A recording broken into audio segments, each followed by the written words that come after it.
Bismillahirrahmanirrahim. Assalamualaikum warahmatullahi wabarakatuh. Waalaikumsalam.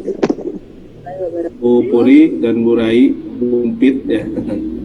Ya kita mulai lagi diskusi. Kita melanjutkan ini kalau tidak salah adalah diskusi yang keempat mungkin ya, di mana kita semua bergiliran memulai untuk presentasi, meskipun semuanya juga menyiapkan untuk membuat bahannya. Ya, ini kita sumber utama masih yang di buku Isoda ya, Katagiri gitu ya, Masami Isoda dan Shiegeo Katagiri ya. Dan kita masuk ke chapter 3 ya, ke bab 3 yang berjudul The Mindset and Mathematical Thinking. Nah itu kurang D-nya ya, nanti bisa saya edit lah. The Mindset and Mathematical Thinking, pola pikir dan berpikir matematik. Nah ini sepertinya bab ini ingin menjelaskan suatu aspek dari berpikir matematik ya, yang awalnya kita menganggap bahwa berpikir matematik sebagai sebuah cognitive ability gitu ya, kemampuan kognitif di mana siswa nanti dalam proses misalnya memecahkan masalah, siswa menggunakan metode-metode berpikir matematik begitu ya, baik yang metodenya secara umum ya, ataupun ada berpikir matematik yang terkait juga dengan konten ya, tergantung kontennya itu sendiri ya. Dalam matematik ya nanti aljabar, ada algebraic thinking nanti ya, nanti di geometri ada geometrical thinking dan yang lainnya. Dan di materi-materi yang matematika yang lain yang kalau kita pelajari itu akan memberikan suatu cara berpikir yang khas dengan dengan konten atau subjeknya, materi matematika. Nah ini di bab 3 ini dijelaskan sisi lain dari berpikir matematik, karena yang dimaksudkan adalah bahwa ketika anak dihadapkan pada suatu masalah, itu belum tentu anak selesai mengerjakannya. Nah, sebenarnya anak bisa mengerjakannya, tapi ketika anak tidak berusaha mengerjakannya, begitu kan ya, ya masalah tidak akan diselesaikan. Itu juga kan salah satu aspek penting ketika anak dihadapkan pada suatu masalah. Jadi tidak semua anak ketika dihadapkan pada suatu soal, anak langsung dengan semangat dan dengan penuh perhatian atau dengan kecenderungan sikap yang positif akan mengerjakannya. Meskipun anak tersebut misalnya sebenarnya mampu mengerjakan, anak itu bisa jadi pinter, bisa jadi dia memiliki kemampuan untuk menyelesaikan masalah. Tapi kalau tidak berusaha, dia tidak akan menyelesaikan masalah itu. Nah itu mungkin gambarannya.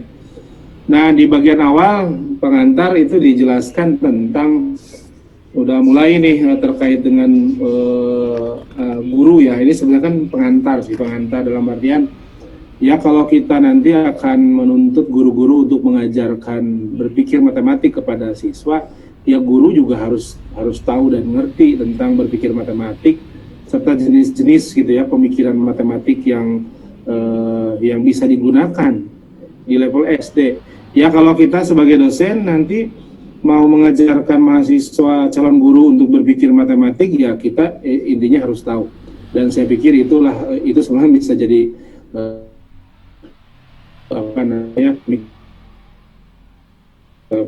jadi nggak mungkin misalnya seorang bisa mengajarkan berpikir matematik kalau seorang tersebut tidak memahami tentang jenis-jenis berpikir matematik. Oke, ini slide ini agak terlalu banyak teks gitu ya, tapi intinya sebenarnya yang saya kasih tanda. Jadi berpikir matematik itu tidak hanya dimensinya dimensi berpikir, dimensi metode, cara, ya prosedur gitu ya, langkah-langkah, juga tidak hanya terkait dengan materi saja, tapi juga ada seperti sikap juga begitu ya berpikir matematik itu, ya. Dalam arti bahwa berpikir matematik dapat diekspresikan sebagai keadaan berusaha melakukan. Nah gitu, dia bisa, tapi kalau tidak berusaha melakukan atau bekerja untuk melakukan gitu ya, ya masalah tidak akan pernah selesai sampai kapanpun, kan begitu ya. Jadi anak punya kemampuan berpikir matematik saja atau bisa menyelesaikan suatu tugas-tugas ya, atau soal-soal atau masalah-masalah matematik, apa, ada kecenderungan dia untuk melakukan sesuatu gitu ya, dengan penuh semangat, dengan emosi yang positif, dengan rasa ingin tahu yang tinggi ya. Jadi bukan hanya sebatas apa yang bisa dia lakukan, tapi apa kecenderungan, apakah dia punya kecenderungan untuk berusaha untuk melakukan, tidak. Bukan hanya dia mampu untuk melakukan, ya, dapat melakukan atau tidak dapat melakukan. Jadi ini juga terkait dengan bekerja untuk menetapkan perspektif, untuk analogi, tapi untuk mencoba saja itu butuh apa ya? Ya nanti kaitannya dengan cara berpikir, ya. Nah, jadi jika seorang anak misalnya ya, tidak berniat gitu ya, membuat analogi dan diberitahu untuk membuat analogi, ia mungkin bisa melakukannya, ya. Kamu coba gunakan analogi, dia bisa melakukannya, gitu ini ya. Tapi itu tidak berarti bahwa dia itu secara sadar berpikir secara analogis begitu, ya. Nah, kesadaran untuk dia berpikir analogis, untuk melakukan atau menggunakan metode berpikir analogis, dan dia berusaha untuk menggunakan kemampuan berpikir analogis itu, nah itu yang disebut nanti terkait dengan sikap gitu ya, disposisi, atau nanti dengan istilah pola pikir mindset gitu kan ya. Jadi berpikir matematik bukan sebatas anak mampu menggunakan metode-metode ya berpikir yang terkait dengan metode berpikir matematik, terkait dengan metode-metode ya, metode-metode berpikir, dan berpikir matematik terkait dengan subjek, materi, konten, tapi juga terkait dengan pola pikir ya yang terdiri dari sikap dan disposisi. Disposisi itu semacam watak lah begitu. Ya. Jadi berpikir matematik bukan seperti keterampilan yang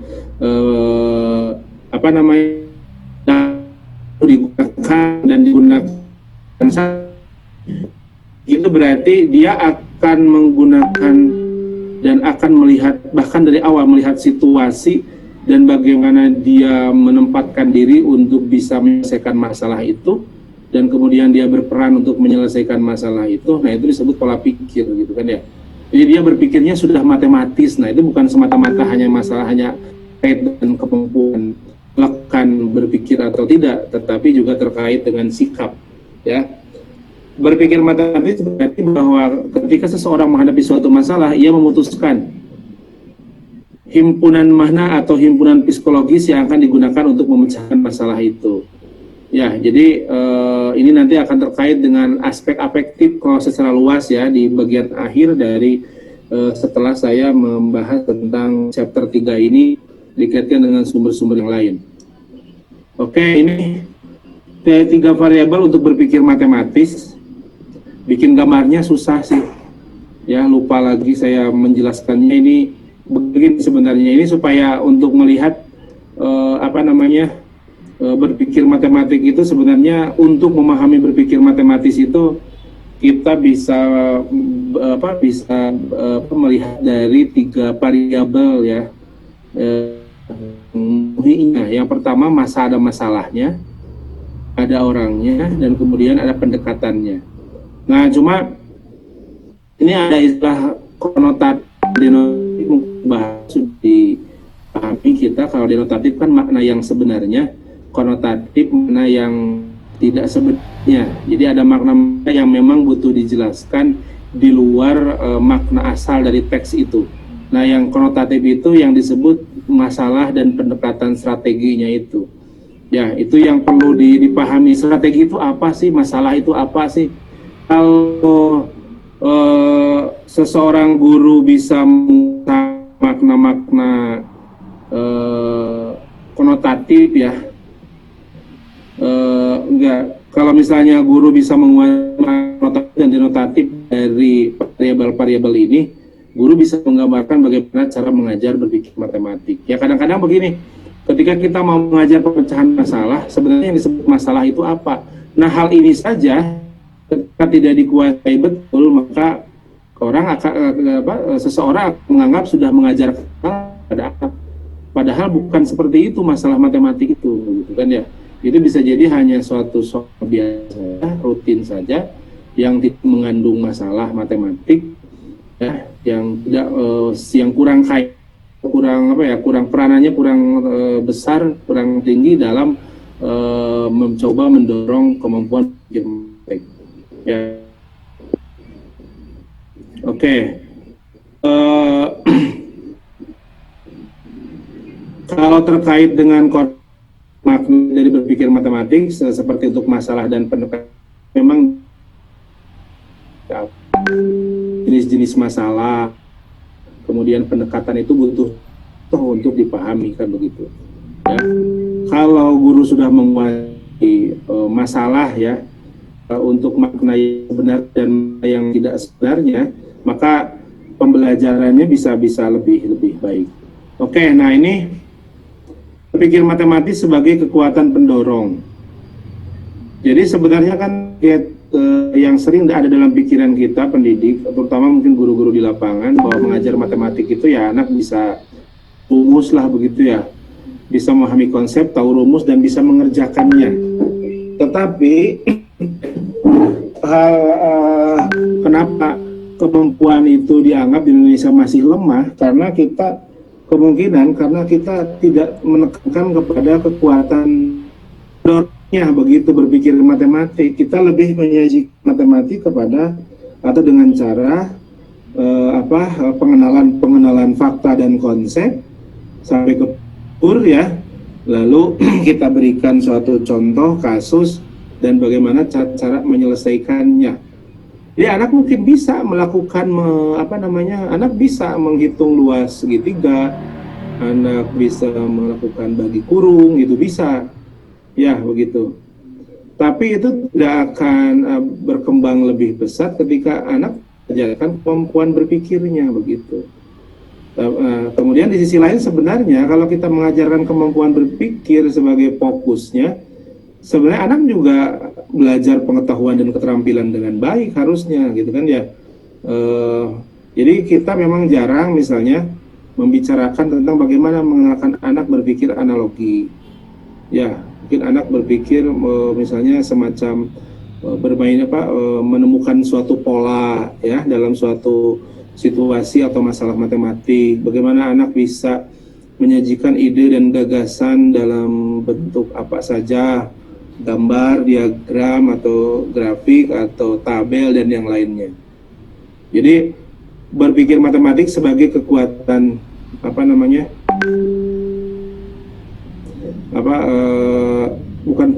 pendorong dan penuntun, kan begitu ya, penuntun. Nah gitu. Di penjelasannya ini saya nggak tahu, mungkin apakah perlu dikoreksi tidak gambarnya. Di sana disebutkan memang berpikir matematiknya secara luasnya itu adalah sebagai kekuatan penuntun, pengetahuan dan keterampilan. Nah, ada unsur dari berpikir matematik yaitu disebut sikap matematik. Itu yang menjadi kekuatan pendorong begitu. Jadi anak nanti bisa menggunakan metode umum, metode khusus dalam berpikir matematik, ya. Itu akan didorong dengan sikap matematiknya begitu. Tanpa sikap matematik, ya anak mungkin bisa latihan soal gitu ya. Tapi untuk bisa berpikir matematik sampai kepada habit of mind gitu ya, kepada semacam pola pikir gitu ya, kebiasaan berpikir, ya itu butuh didukung dengan sikap matematik yang baik. Kalau sikap matematiknya misalnya masih negatif begitu ya, karena sikap ini kan punya dua kecenderungan, positif bisa negatif, kan ada dua arah lah begitu ya, kalau sikap matematik itu. Nah, itu akan menjadi pendorong yang sangat baik untuk kemampuan berpikir matematik secara keseluruhan. Nanti kita akan lihat struktur berpikir matematis itu seperti apa sih ya. Nanti kan sudah ada di buku, ada 3 ya dari struktur berpikir matematik. Ya, ini juga ini ada mathematical method, ada mathematical content atau ide, gagasan, ada mathematical attitude, sikap. Di awal memang bab ini menjelaskan tentang mindset, tapi di akhir-akhir jadi attitude, sikap ya. Tapi di di suatu subbab dijelaskan tentang bahwa mindset itu punya dua unsur ya, atau terdiri dari sikap dan juga watak, disposisi matematis. Nah, disposisi matematis kan ada dalam salah satu mathematical proficiency ya. Sementara itu menjadi variabel yang umum yang terbuka berkaitan dengan aspek-aspek lain. Jadi ketika kita bicara tentang sikap dalam kajian-kajian matematik yang banyak digunakan tuh untuk pembelajaran tuh disposisi mungkin ya, terkait dengan siswa. Padahal nanti kita akan lihat di artikel yang lain ada 4 variabel afektif gitu ya, yang memang menjadi variabel utama yang banyak dikaji kaitannya dengan pembelajaran matematik. Dan ini biasanya variabel afektif ini kalau dalam riset-riset yang dilakukan, misalnya yang saya baca di tesis disertasi, menjadi variabel tambahan sebenarnya, bukan variabel utama begitu dari suatu penelitian. Padahal kalau di sini perannya sebagai pendorong kan begitu. Kalau pendorong tuh harusnya juga penelitiannya betul-betul harus difokus seperti ini. Jenis berpikir matematis yang pertama, sikap matematis kan di awal, mindset ya. Nah ini menjelaskan lebih detail, kita coba saja. Yang pertama, mencoba memahami masalah sendiri. Nah ini kata-kata mencoba ini ya, mencoba memahami sendiri, kecenderungan anak untuk mau ya, ingin dan kecenderungan untuk melakukan sesuatu. Ini berangkat dari mencoba mengajukan pertanyaan. Jadi ketika anak bertanya itu anak sudah punya apa ya, bekal sikap yang positif terhadap kegiatan matematik. Kemudian mencoba untuk menyadari masalah, mencoba untuk meresmikan masalah matematik dari situasi. Jadi kata-kata mencobanya ini nih ya, yang menunjukkan suatu kecenderungan, suatu disposisi gitu ya. Oke. Mencoba mengambil tindakan yang masuk akal secara logis, kewajaran. Mencoba mengambil tindakan yang sesuai dengan tujuan, mencoba membangun perspektif, mencoba berpikir berdasarkan data yang mendapat digunakan, item yang dipelajari sebelumnya, dan asumsi. Yang ketiganya, clarity, berusaha merepresentasikan masalah secara jelas dan sederhana. Ya, kalau mencatat, mengomunikasikan, bisa jadi itu suatu keterampilan matematik ya, atau kemampuan matematik seperti penalaran, representasi matematik. Tapi kata-kata mencobanya ini, mencoba mengurutkan, ya, mencoba mencari cara atau ide yang lebih canggih, kecanggihan, mencoba meningkatkan pemikiran dari objek ke operasi, mencoba mengevaluasi pemikiran secara objektif dan subjektif, mencoba menghemat pemikiran dan usaha, ya. Nah ini. Sementara metode, nah ini yang kita bahas minggu depan, ya. Kita akan bahas minggu depan, mungkin giliran Bu Puri lagi ya. Itu adalah metode-metode matematik. Ada banyak metode matematik. Dan kita bahas apakah memang ini di 1 kali pertemuan atau 2 kali pertemuan, karena ini justru bagian banyaknya di bab ini. Karena ada contoh yang mungkin perlu kita gali masing-masing, karena bisa jadi ada metode yang kita pakai untuk riset. Jadi ini halamannya paling sudah mulai panjang ya. Nanti kita bicarakan mau dibahas yang mananya dulu. Bisa jadi ini untuk beberapa kali pertemuan ya, secara detailnya. Ada berpikir induktif, berpikir analogis, berpikir deduktif, terpadu, berpikir perkembangan, development thinking, berpikir abstrak, berpikir menyederhanakan, berpikir mengeneralisasi, sampai berpikir yang mewakili dengan angka, kuantitas, dan angka. Ya, berpikir untuk melambangkan gitu ya. Nah gitu. Oke. Kemudian yang berikutnya, nah ini terkait jenis berpikir yang terkait dengan materi substansi matematis. Jadi kata-kata terkaitnya ya, jenis berpikir matematis yang terkait dengan substansi matematik. Yaitu diantaranya mengklarifikasi suatu objek untuk pertimbangan dan objek yang dikecualikan dari kumpulan atau himpunan, klasifikasi kondisi untuk inklusi, nah gitu ya. Kemudian berfokus pada elemen penyusun ya, dan ukuran serta hubungannya, gagasan unit. Nah ini akan dirasakan sih kalau dulu Bu Puri mungkin kuliah di di mata kuliah matematika ya, murni, aljabar, analisis mungkin gitu ya, berusaha berpikir berdasarkan prinsip dasar representasi, mengklarifikasi. Nah, ini bentuk-bentuk seperti ini nanti akan kita bahas lebih lanjut di bab berikutnya. Jadi bagian ini hanya memberikan kerangka utuh dari berpikir matematik itu, kategori, kemudian jenis berpikir matematik. Jadi dalam suatu aktivitas berpikir matematik, sebenarnya ketiga-tiganya, baik sikap, metode yang terkait dengan berpikir matematik dan berpikir matematik yang terkait dengan substansi, itu terlibat ketiga-tiganya, kan begitu ya. Mencoba memformalkan metode operasi, gagasan tentang algoritma, mencoba menangkap gambaran besar dari objek dan operasi, berfokus pada aturan dan properti dasar. Nah, ini semuanya jenis berpikir matematik yang terkait dengan materi matematik ya. Nah, ini teman-teman ya, Bu Puri, Bu Pit, Bu Rai ya, ada beberapa sumber sebenarnya sih. Kalau kita lihat terkait dengan mindset dalam berpikir matematik, tentunya juga kalau tadi sudah saya tunjukkan atau dari buku ini tunjukkan bahwa mindset itu titik duanya itu adalah attitude dan attitude dan disposisi, kan begitu ya. Jadi sikap dan watak begitu. Kalau saya lihat di terjemahan, disposisi itu watak begitu ya. Nah, tentunya ini menarik sebenarnya untuk dikaji bagaimana sebenarnya kedudukan aspek afektif dalam pembelajaran matematik, dalam kaitannya dengan berpikir matematik, karena kalau kita membaca taksonomi secara terpisah, misalnya seperti Bloom ya, Bloom yang lama, kan Bloom juga mengeluarkan semua taksonominya ya, bukan kognitif saja, ada yang kognitif, ada yang afektif, ada yang psikomotorik, kan begitu. Walaupun yang psikomotorik tidak banyak dipakai, yang belum itu dipakainya adalah yang saya lupa lagi itu ya, biasanya terkenal sekali di anak-anak epok itu. Nah, tapi kan kemudian ketika Cradwell membahas tentang taksonomi Bloom juga membahasnya lebih banyak ke taksonomi yang kognitifnya saja.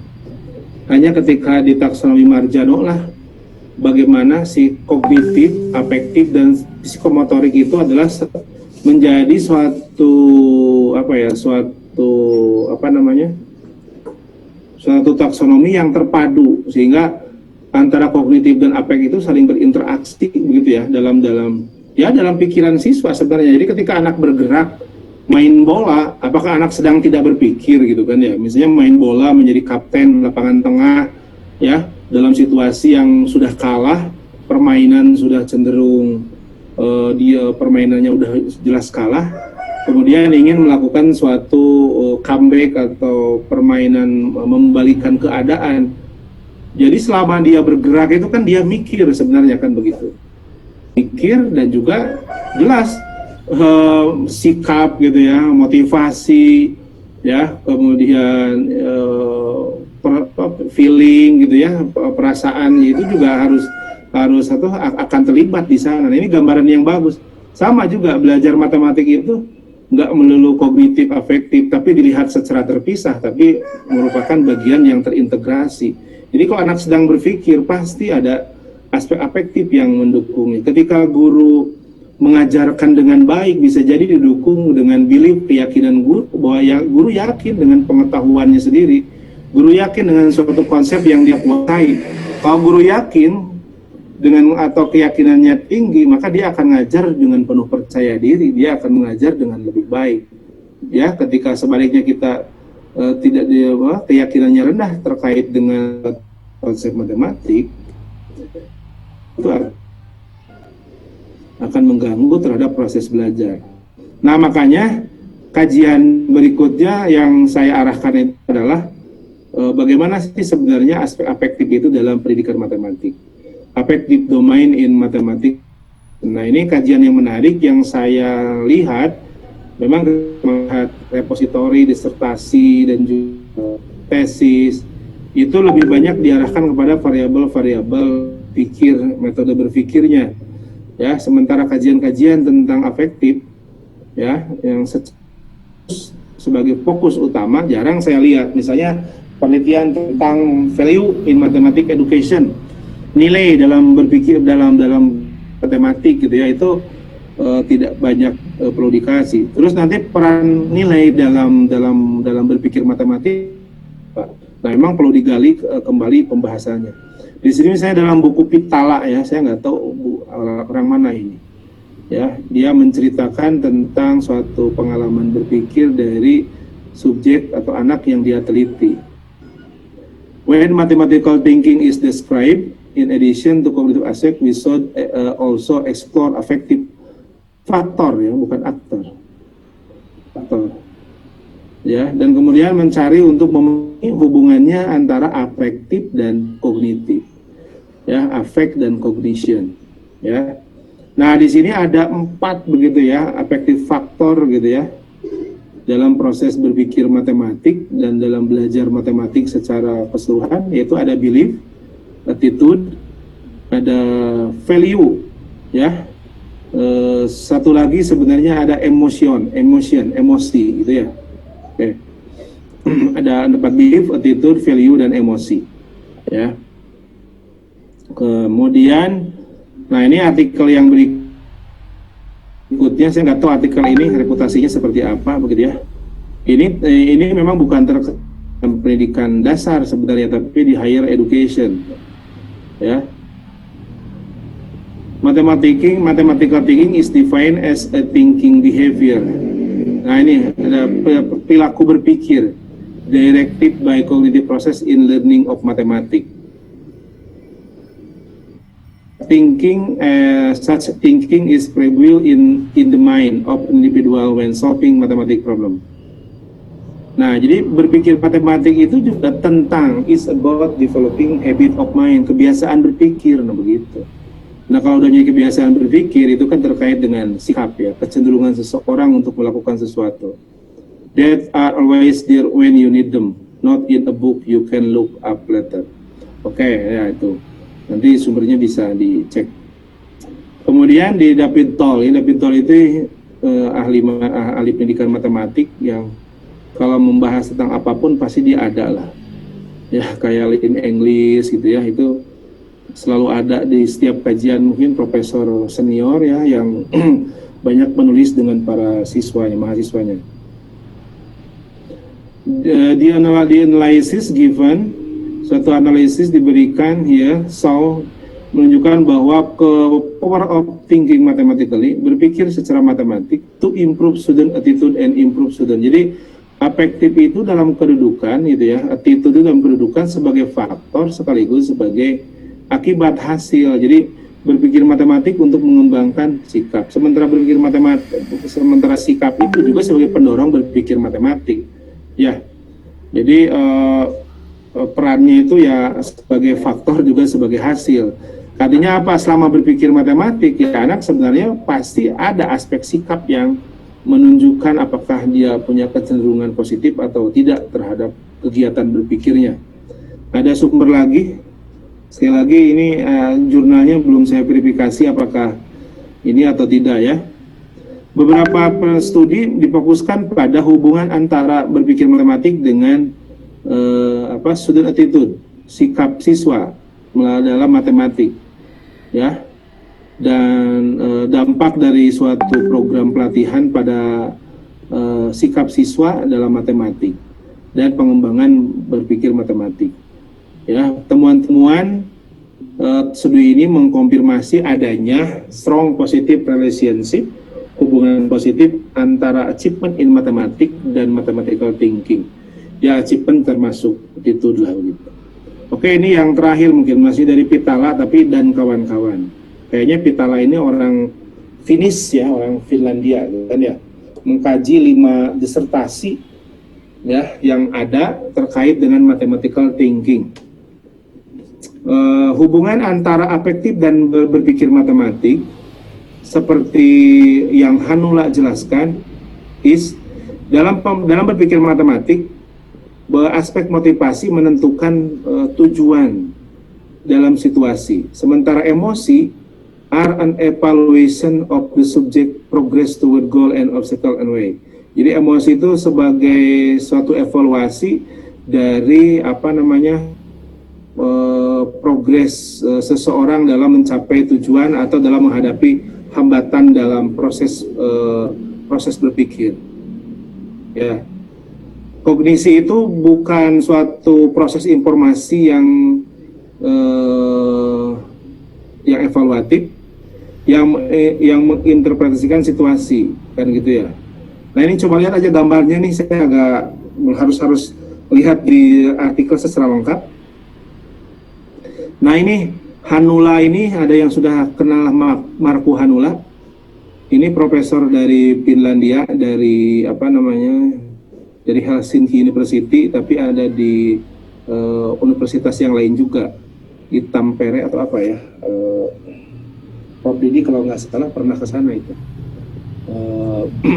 Nah ini Hanula ini Profesor Gondrong gitu ya, dan spesialis penelitiannya itu tentang tadi affective domain in mathematics education. Ya, banyak tulisan-tulisannya. Saya dulu pernah mimpi ingin kuliah ke Finlandia juga sih, tapi bahasa Inggrisnya mentok terus, dan pernah coba-coba kontrak Markku Hanula ini. Ya, sampai dia minta janjian ketemu di Singapura dan Hong Kong. Saya senyum aja, kayaknya nggak mungkin juga karena belum bisa. Tapi saya tertarik karena nggak diduga dia fokusnya ke affective domain yang tadi, keempat tadi ya, attitude, belief, value, dan emotion gitu ya, emotion atau motivation ya. Dari sekian banyak variabel afektif yang banyak diteliti, setelah direview, nah ada 4 sebenarnya yang utama yang banyak nah ini coba lihat suatu situasi sampai ke aksi itu ya, suatu situasi sampai ke aksi itu tidak hanya melibatkan cognitive representation saja begitu ya, ada skema gitu ya. Skema itu kan nanti ke struktur dalam pikiran seseorang kan begitu ya. Ada belief gitu ya, skrip saya nggak tahu maksudnya itu apa.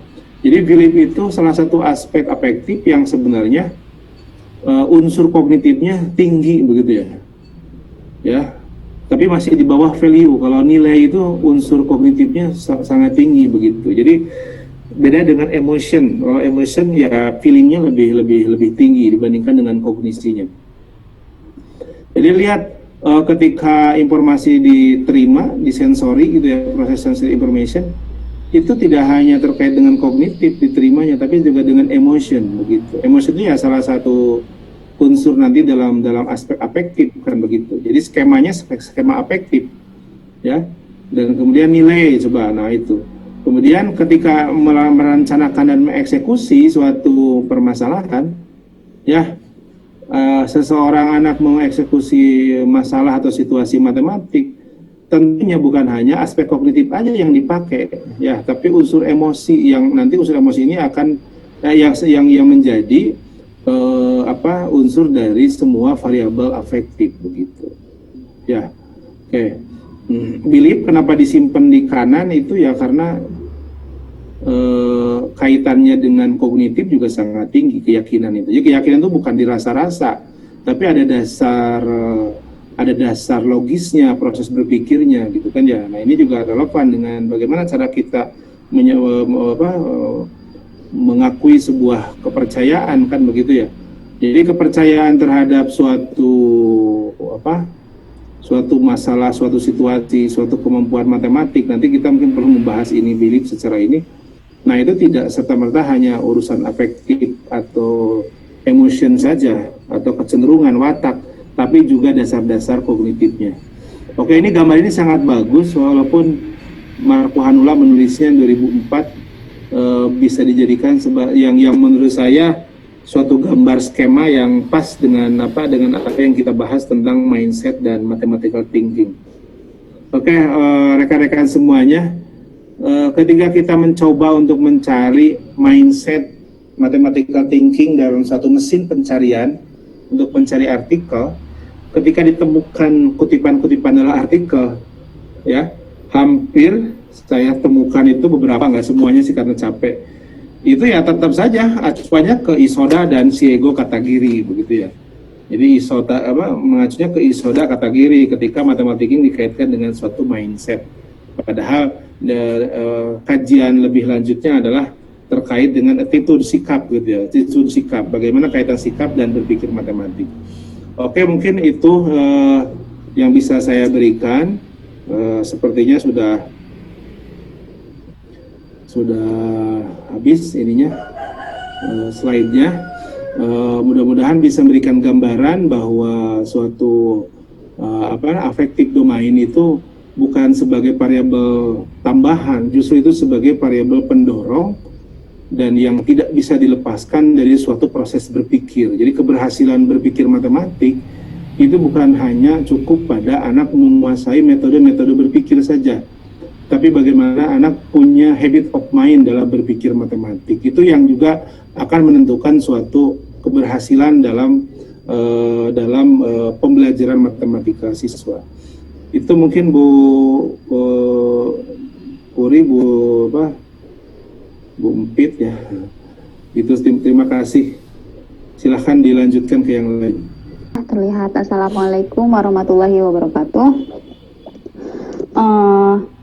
Di sini saya akan menjelaskan tentang chapter 3 hasil pemahaman saya, dan mungkin kalau dengan Pak Dinding dan Bu Puri saya masih permukaan saja, jadi belum memahami secara mendasar, maka dari itu mohon koreksi atau tambahannya gitu. Mohon koreksi jika pemahaman saya memang salah terkait chapter ini. Oke. Ketika kita berbicara tentang mathematical thinking, tentunya kan tujuan minggu kemarin itu kan menumbuhkan berpikir matematis. Seorang guru juga harus mengetahui ketika dia berniat atau berharap siswa itu memiliki kemampuan berpikir matematis. Nah, tentunya seorang guru itu harus mengetahui dulu karakteristik dari berpikir matematis sendiri. Nah, di sini kata Giri menjelaskan ada 4 karakteristik berpikir matematis. Yang pertama itu adalah fokus kepada pola pikir, sikap dan disposisi, kedua variabel berpikir matematis, ketiga pemahaman denotatif dari berpikir matematis, keempat pendorong di balik pengetahuan dan keterampilan. Nah, saya menjelaskan yang pertama dulu, fokus kepada pola pikir, sikap, dan disposisi. Artinya, ketika kita sedang berbicara berpikir matematis, yang menjadi acuan kita itu bukan hasil akhir. Yang menjadi acuan seorang guru ketika ingin mengembangkan kemampuan berpikir matematis kepada seorang anak, fokusnya itu adalah kepada pola pikirnya, sikap bertahan sikap bertahan siswa terhadap suatu masalah, bagaimana ia kebiasaan dalam berpikirnya itu ketika menghadapi masalah, itu jadi menjadi karakteristik dalam berpikir matematis. Nah, yang kedua itu adalah variabel berpikir matematis. Saya harus pakai mouse. Nah, menurut Kategiri dalam bukunya menjelaskan bahwa berpikir matematika itu tidak tergantung kepada masalah atau situasi saja, akan tetapi bergantung kepada masalah, orang yang terlibat atau individunya, dan strategi yang digunakannya. Nah, ketiga komponen tersebut merupakan variabel yang harus ada dalam berpikir matematis. Jadi, siswa yang memiliki kemampuan berpikir matematis itu bisa dikatakan paham terhadap suatu masalah, lalu berusaha melibatkan diri terhadap masalah itu dan menentukan strategi apa yang akan dipakai dalam memecahkan masalah. Nah, karakteristik yang keempat adalah pemahaman denotatif. Denotatif itu sendiri kan makna yang sebenarnya. Nah, konsep itu di Kategiri menjelaskan bahwa konsep dibagi menjadi 2, yaitu konsep konotatif dan konsep denotatif. Salah satu metode yang menjelaskan konsep berpikir matematika adalah metode yang jelas mengekspresikan makna konotatif. Nah, pemahaman konotatif sebagai jembatan atau pembantu menuju pemahaman denotatif. Artinya, seorang anak yang memiliki kemampuan berpikir matematis itu harus memiliki pemahaman denotatif. Jadi tidak hanya sekedar pemahaman konotatif saja. Ketika misalnya diajarkan pemahaman konotatif tetapi useless jadinya. Contohnya ya, kalau misalnya kita menjelaskan tentang pecahan itu apa. Jika kita hanya menjelaskan pecahan adalah bagian dari keseluruhan, itu tidak menjadi tidak berguna ketika siswa tidak bisa tidak adanya pemahaman denotatif di anak. Tuh. Selanjutnya, nah, yang keempat itu adalah berpikir pendorong di balik pengetahuan dan keterampilan. Berpikir matematis itu merupakan pendorong dari pengetahuan yang diperlukan untuk memecahkan masalah dan keterampilan yang digunakan dalam pemecahan masalah. Nah, berpikir matematis ini ada lagi sebagai pendorongnya, yaitu sikap matematika. Sebenarnya ini sudah dijelaskan tadi oleh Pak Dindin. Pak Dindin malah nyisir deh. Oleh Pak Dindin yang sangat lengkap sekali tadi ya. Nah, jadi sikap matematika ini justru di belakang berpikir matematis. Oke, selanjutnya. Di sini ketika kita berbicara tentang berpikir matematis, berarti kita berbicara 3 kategori dalam berpikir matematis. Ini merupakan substansi berpikir matematis. Yang pertama, berpikir matematis itu terkait dengan metode. Oke, berpikir matematis terkait dengan metode. Yang kedua itu adalah berpikir matematis terkait dengan isi. Nah, tindakan-tindakan ini memiliki pendorong di belakang, yaitu ketika kita akan mengembangkan isi dan metode, ada sikap, kembali lagi tadi ya, sebenarnya yang sudah dijelaskan nih, ada sikap. Ketika misalnya kita berpikir matematis ini ada isi dan metode, berarti di dalamnya ada sikap sebagai pendorong isi dan metode. Nah, oke. Di sini saya akan menjelaskan satu-satu dari 3 kategori tersebut. Yang pertama itu adalah sikap matematis. Sikap matematis itu mencakup pola pikir. Ada 4. Yang pertama objectiving, reasonable, clarity, dan sophistication. Yang pertama objectiving, mencoba untuk memahami masalah sendiri atau tujuan atau substansi dengan jelas oleh diri sendiri. Contoh-contohnya dari bagian sikap objectiving atau mencoba memahami masalah tujuan ini, substansi dengan jelas sudah dijelaskan oleh Pak Dindin. Yang kedua reasonableness, mencoba mengambil tindakan yang logis, reasonable. Yang ketiga adalah clarity, mencoba untuk mengekspresikan atau merepresentasikan materi dengan jelas dan ringkas. Yang keempat, sophistication, mencoba mencari cara dan ide yang lebih baik. Saya tidak akan menjelaskan satu-satu karena tadi juga sudah dijelaskan oleh Pak Dindin sangat lengkap sekali bagian-bagian dari keempat sikap matematis ini. Nah, ini ada 11 metode matematis yang dijelaskan oleh kata Giri. Yang pertama berpikir induktif, berpikir analogis, berpikir deduktif, berpikir integratif, berpikir pengembangan, abstraksi, berpikir menyederhanakan, berpikir menggeneralisasi, berpikir menghususkan, symbolizing, berpikir merepresentasikan dengan angka dan kuantitas. Nah, metode matematis ini akan dijelaskan lagi lebih mendalam satu-satu itu minggu depan, karena ini sebagai metode materi untuk minggu depan. Nah, tapi saya mencari dan ternyata di sini ada, menurut Burton, ada 4 proses berpikir matematis sebagai metode. Dia membaginya menjadi 4, yaitu specializing, conjecturing, generalizing, convincing. Sebenarnya ini akan ada nanti di minggu depan juga akan dibahas. Nah, specializing ini adalah jika dihadapkan kepada masalah, siswa akan mengeksplorasi makna dari masalah tersebut itu apa. Setelah mengeksplorasi makna, maka dia akan mencari atau memeriksa contoh. Nah, ini adalah proses pembelajaran secara induktif. Kalau melihat dari kata Giri di sini, dia akan membagi, induktif juga ada, metode yang pertama. Yang kedua itu adalah conjecturing. Conjecturing itu melihat pola, setelah melihat pola lalu dihubungkan, mencari dugaan, dieksplorasi, dan lalu dibuktikan. Nah, yang keempat itu generalizing. Ketika dia telah melihat pola dari berbagai macam masalah, lalu digeneralisasi oleh dia menjadikan sebuah, kalau minggu kemarin itu jika dibahas dia hingga menemukan sebuah pembentukan matematisnya sehingga menjadikan generalisasi, bisa dicobakan ke permasalahan yang lainnya. Nah, yang keempat itu adalah convincing. Generalisasi diuji sampai yakin, prosesnya diri sendiri lalu ke publik. Nah, kalau ini prosesnya itu deduktif, jadi dari generalisasi penguji ke spesialis tertentu. Jadi dari masalah-masalah yang umum lalu dispesialisasikan ke masalah yang khusus. Nah, kalau ini ada 9 ya, atau substansi matematis yang dijelaskan oleh kategori.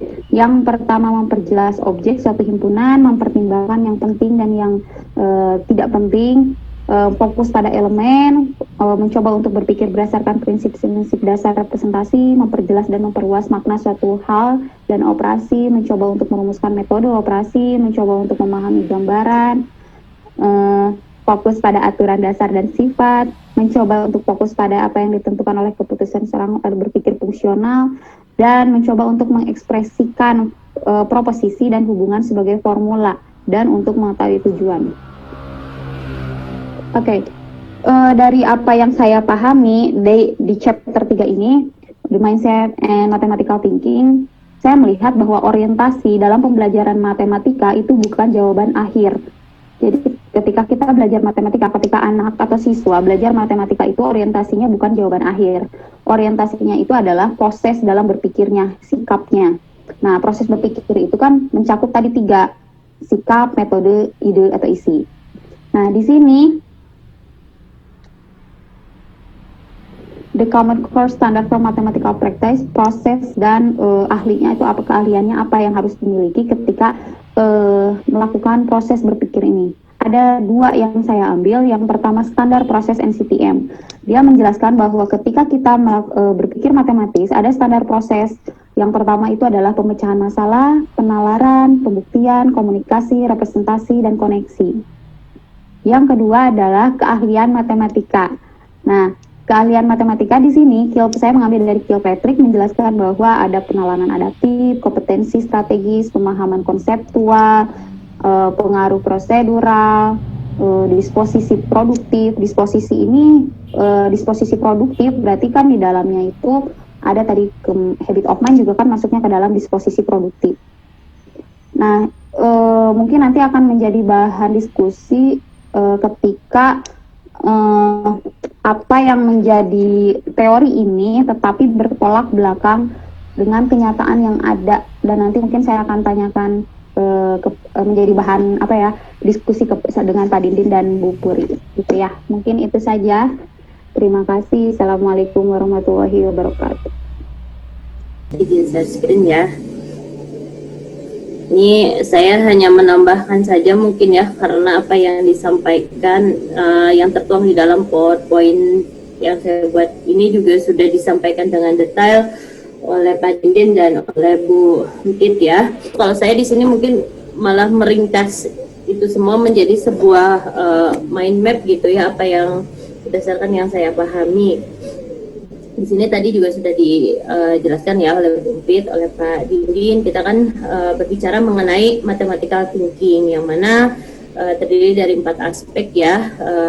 Pertama itu yang menjadi kajian kita sekarang, attitude and disposition. Kalau tadi bahasa Pak Dindin, disposition itu apa Pak? Tadi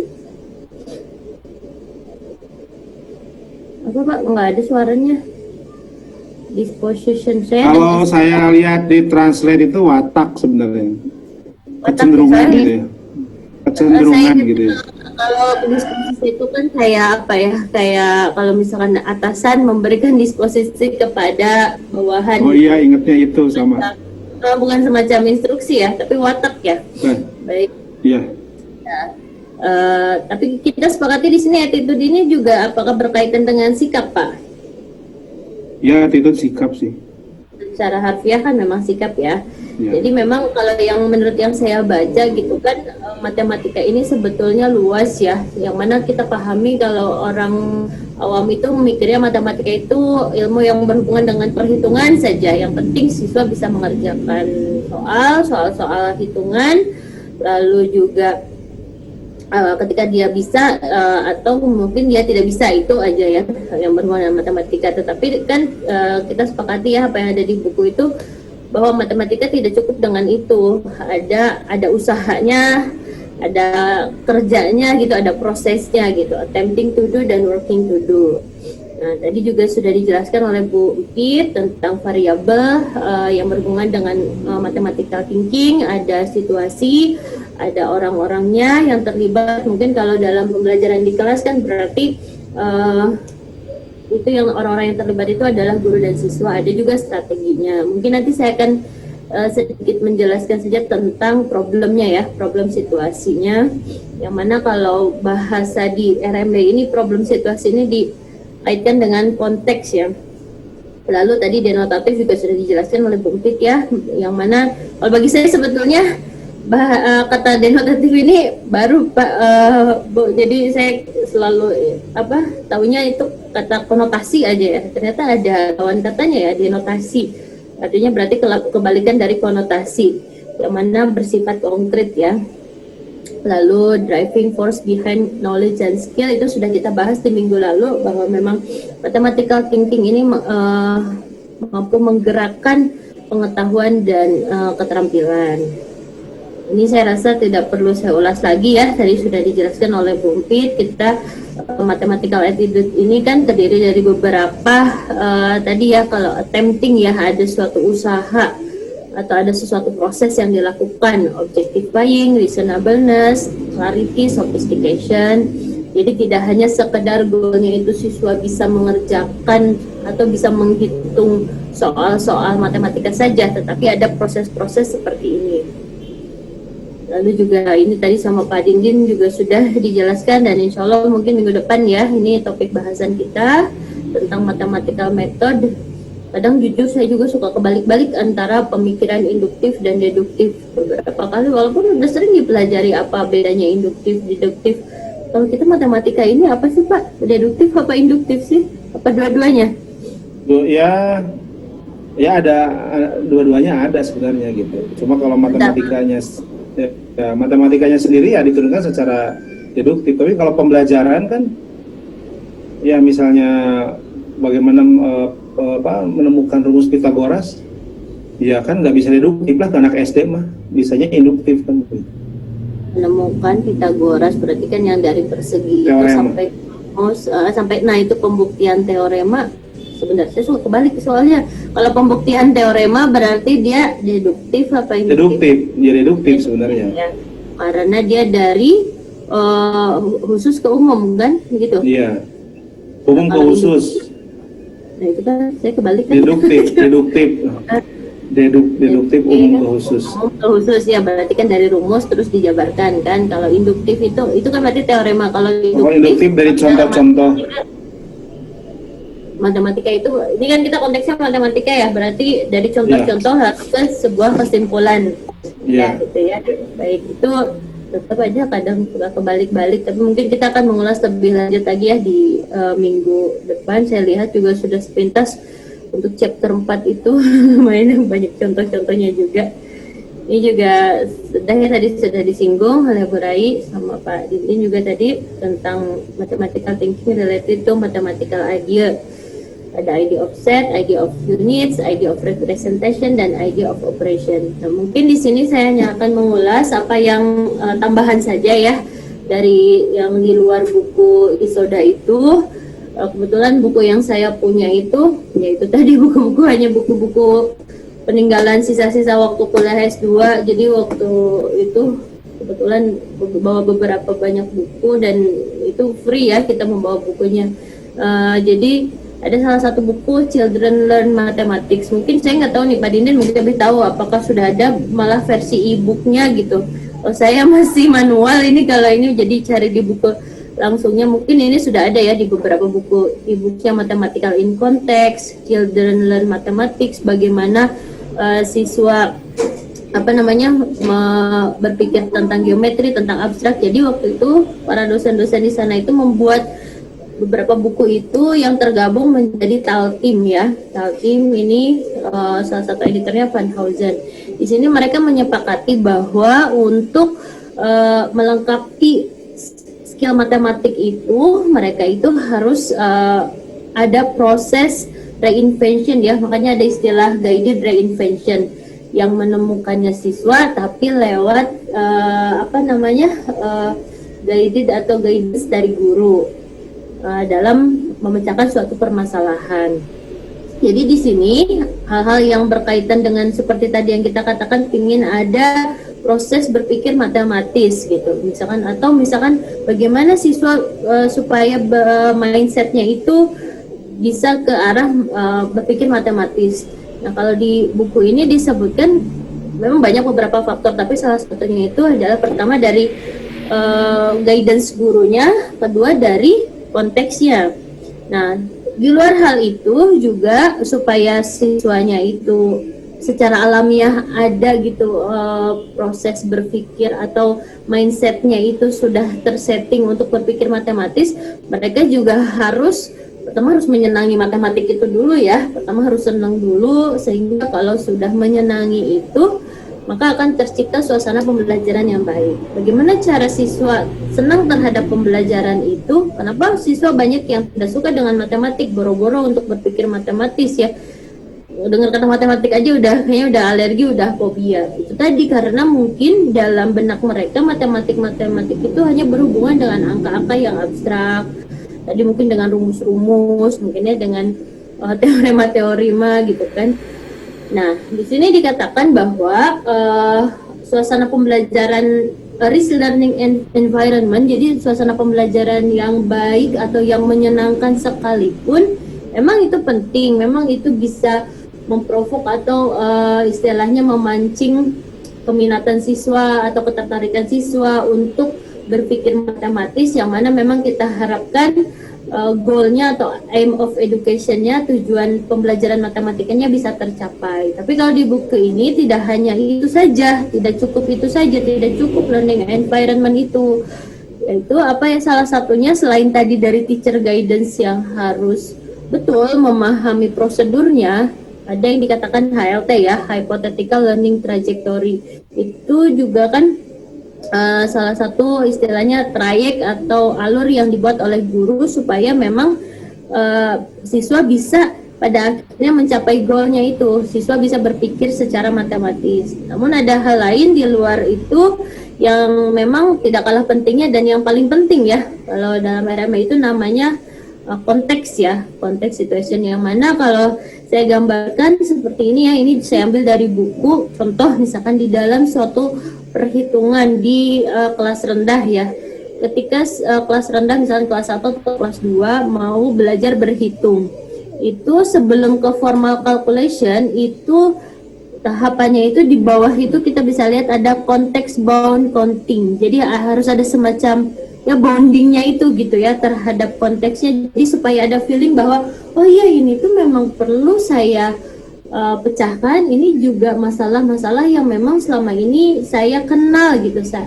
familiar untuk saya, sehingga memang kenapa konteks diperlukan itu tadi, supaya pertama siswa sadar gitu ya bahwa ini tuh penting bagi mereka, sehingga secara alamiah mindsetnya juga akan terprogram gitu untuk supaya dia mau memecahkan masalah atau berpikir secara matematis.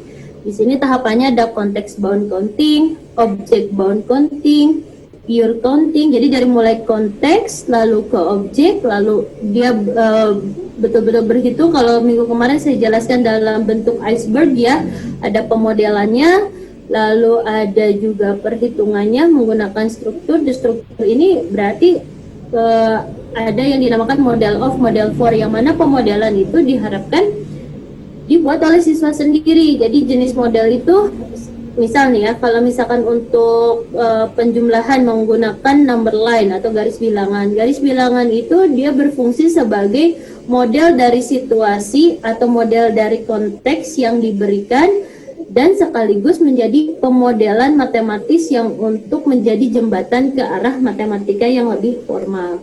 Namun di sini hal yang digarisbawahi adalah tadi itu ya, harus ada bondingnya ya dalam konteks itu supaya siswa merasakan feelingnya, dapet gitu feelingnya bahwa ini tuh penting gitu untuk saya pecahkan dalam kehidupan sehari-hari, sehingga diharapkan ketika mereka terbiasa memecahkan masalah-masalah yang bersifat kontekstual, itu secara alamiah proses berpikirnya juga akan terbentuk gitu. Contohnya yang lebih nyata ini ya, dalam misalkan di kelas 1 itu kan ada materi calculation up to 20 ya, berhitung sampai angka 20 misalkan untuk kelas 1. Nah, kelas 1 ini kan baru mengenal simbol ya, mengenal simbol 1, 2, 3, 4, 5. Nah, mungkin di semester 2 sudah mengarah ke saya nggak tahu kalau di kelas 1 semester 2 mungkin sudah ke penjumlahan atau belum ya, atau mungkin di kelas 2 mungkin sudah ya. Kalau di kelas 2 jelas. Yang jelas kalau di kelas rendah, ketika misalkan guru menyebutkan angka 12 gitu, mereka sudah familiar ya, angka 12 itu berarti setelah 11, atau misalkan kalau dalam urutan ini setelah 9, 10, 11, 12, sehingga yang ada kita harapkan mindset mereka ketika mendengar kata 12 itu tidak hanya sebuah simbol 12, tapi mereka pertama sudah tahu ordernya bahwa 12 itu posisinya ada di mana. Udah bisa dibayangkan kalau mereka punya sesuatu benda yang mana misalkan dari sebelah kiri itu 1, 2, 3, 4, oh berarti 12 itu ada di sini gitu. Jadi tidak hanya di dalam pikiran mereka itu 12 itu hanya sebagai simbol, tapi sudah tahu maknanya. Sehingga mereka juga tahu fungsi dari 12 itu sendiri, bahwa ketika mendengar kata 12 itu mereka mungkin langsung berpikir ke oh mungkin ada 12 halaman atau 12 kilometer atau tanggal 12 gitu. Jadi tidak hanya sekedar matematika itu sebagai symbolizing ya, sebagai simbol, tapi ada makna tertentu yang bisa menggiring ke arah berpikir matematis mereka. Ini kalau ketika mereka mendengar angka 12. Contoh lain misalkan ketika mereka diberikan permasalahan 13 ditambah 5. Itu mereka secara otomatis kalau memang yang sudah mindset berpikir matematisnya terprogram atau sudah ada, mereka akan berpikir misalkan 13 ditambah 5 itu tidak hanya sebagai sebuah simbol, tapi mungkin mereka akan berpikir ketika 13 tambah 5 itu berarti ketika saya punya permen 13 lalu ada yang membelikan lagi atau misalkan menambah 5 permen lagi, saya dikasih lagi 5 permen. Jadi langsung otomatis seperti itu pemikirannya. Ketika ada 13 ditambah 5 berarti dia bayangkan sebagai 13 permen ditambah 5 permen. Lalu apalagi ya contohnya misalkan dalam konteks penjumlahan dan pengurangan. Makanya memang di sini pentingnya itu tadi ya teacher guidance itu untuk membuat sebuah konteks yang mana misal kalau mau mengajarkan konteks penjumlahan dan pengurangan itu biasanya yang udah lazim itu biasanya konteks yang digunakan itu konteks di Transjakarta ya, atau misalkan busway itu kan ada penjumlahan pengurangan penumpang, sehingga tidak langsung ke arah formal, yang mana minggu lalu saya jelaskan ketika bahayanya langsung ke arah formal itu seperti analoginya film Titanic kan, itu kenapa nabrak karena dia hanya melihat di atas permukaan saja, nggak sadar kalau di bawahnya itu banyak yang harus dibangun. Kalau ke bawahnya itu ternyata itu justru yang fundamental. Sehingga kalau mau menjelaskan penjumlahan pengurangan hendaknya dibawa dulu ke dalam situasi konteks yang memang familiar buat siswa. Contohnya itu tadi konteks Transjakarta, penambahan dan pengurangan penumpang di Transjakarta. Sehingga setelah mereka paham konteksnya, mereka secara otomatis mindsetnya langsung tergiring untuk membuat sebuah pemodelan, model of situation. Mungkin mereka bisa gambarin dulu berupa seperti tadi, manik-manik atau misalkan gambar orang-orangannya dulu sesuai dengan jumlah yang diberikan di dalam permasalahan. Lalu lanjut lagi ke yang lebih formal itu ke model.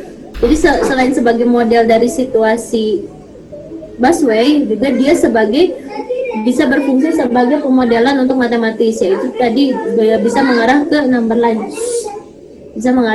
line. Setelah mereka bisa membuat pemodelannya, maka diharapkan mereka langsung bisa atau memahami konsep penjumlahan dan pengurangan di secara formalnya, itu yang dinamakan proses mathematization. Contoh lain mungkin dalam perkalian, ketika ada kalimat 3 kali 2, mereka mungkin bisa, kalau yang sudah terbiasa ya, mereka akan berpikir bahwa seperti 3 kantong berisi 2 apel, maka berapakah jumlah apel yang ada di keseluruhan. Jadi seperti itu kalau memang anak peserta didik itu dibiasakan proses berpikir matematiknya tidak lagi memandang angka-angka itu hanya sebuah simbol aja, tapi mereka punya makna di balik semua itu. Begitu mungkin yang bisa saya sampaikan. Udah terakhir ya, hanya sedikit penambahan saja, ini di luar yang buku yang kita baca yang masih berkaitan dengan hal itu. Terima kasih, silakan kalau ada yang mau didiskusikan. Educational design research itu ada yang kalau ada madhab Utrecht, ada madhab Twente katanya. Kalau yang Maria Utrecht ya acuannya ya ke yang desain risetnya yang berangkat dari Bedanya developmental Pak, riset. yang Twente apa bedanya? Yang Twente itu lebih umum ya penggunaannya, bukan kepada riset pengembangan subjek spesifik pedagogi sih. Jadi kalau yang di Utrecht Tahapannya apa Pak? Tahapan-tahapannya apa aja? tahapannya analysis exploration, design analysis and exploration, design and construction, evaluation and analisis and evaluation apa ya namanya ya, lupa lagi saya. Tapi itu kan yang nulisnya ini yang Mbak Susan McKinney itu yang dari Twente dan UTI. Iya, ke arah pembelajaran juga enggak? Ada, jadi hanya satu bagian aja pembelajarannya. Jadi dia kan menulis pengembangan media, pengembangan kurikulum, nah kayak gitu. Jadi prototipe pendidikannya lebih luas.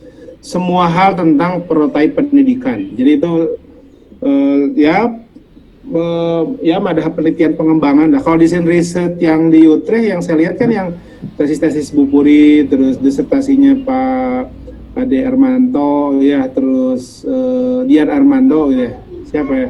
Kemudian Pak siapa?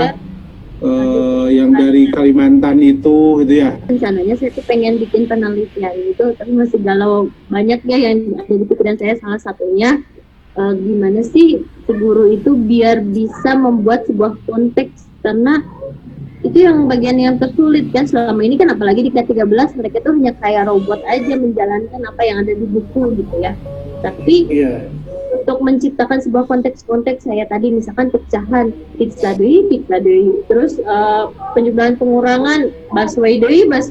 Nah, untuk out of the box supaya mereka itu membuat sebuah konteks yang masuk konsep, kira-kira Pak Dinin apa ya? Kalau saya bikin penelitian itu berarti saya lebih ke evaluasi atau lebih ke pengembangan sebuah model untuk supaya mereka berpikir, kan itu berarti kan saya arahnya itu supaya para guru itu lebih kreatif ya dalam berpikir itu. Nah, gimana sih memunculkan kreativitasan guru itu dengan cara apa? Apakah dengan cara saya bikin model training guru, misalkan bahwa guru itu harus sering mengikuti training supaya berpikir kreatifnya itu berkembang.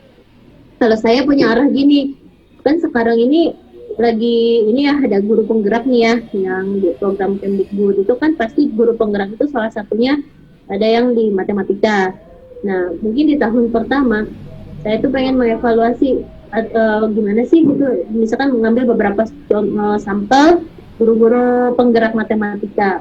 Jadi kan pasti mereka punya beberapa ide yang apa mereka dijadikan guru inti juga pasti karena mereka ada nilai plusnya lah. Nah, dari sana misalkan saya belajar untuk mendiseminasikan ke guru-guru yang lain supaya mereka bisa mencontoh itu. Itu nggak sih Pak? Itu kalau modelnya maksudnya gini, ada gagasan banyak lah, maksudnya bukan begitu, ada gagasan banyak di kepala-kepala para pakar matematik, guru, praktisi lapangan.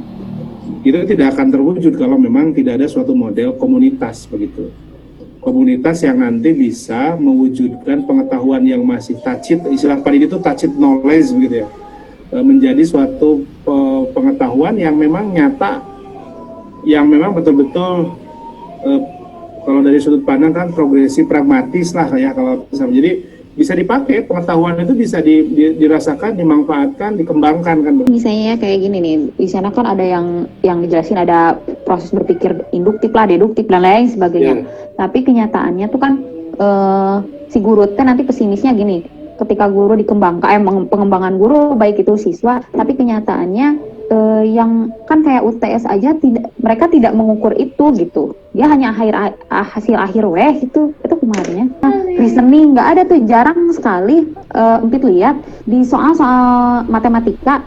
Soal matematika itu bertanya tentang reasoning lah, tentang komunikasi lah, enggak, cuman kayak apa ya, hasil akhir aja.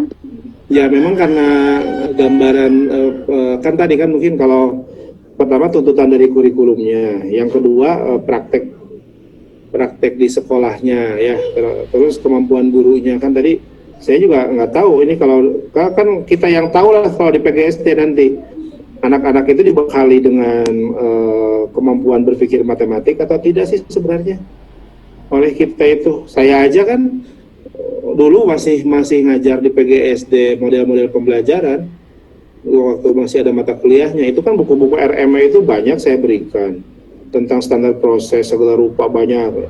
Sekarang saya nggak ngajar lagi, anak-anak kayak kehilangan ini aja, nggak tahu apa itu penalaran representasi matematik, ya apalagi berpikir induktif-deduktif ya kalau nggak pernah diajarkan ya. Nah guru-guru di lapangan juga nggak kepikir sampai sana, saya yakin nggak kepikir saya sana. Jadi masalahnya bukan hanya berhenti oh guru tidak tahu, tapi tantangan profesional itu kata Prof Didi itu ya bagaimana kita menciptakan komunitas-komunitas belajar gitu. Nggak bisa memang kalau tanpa gerakan. Jadi RME itu pertama kan gerakan kan begitu ya, gerakan ahli matematik yang kemudian diakomodasi integrasi ke dalam kurikulum di Indonesia, nah begitu. Ini assessment and realistic matematik curriculum karangan. Saya tuh Bu Puri. Bu Puri, saya itu pengejar sumber-sumber RME sebenarnya. Periode tahun berapa atau tahun berapa lah. Ini Saya tadi belajar. saya tuh ini desain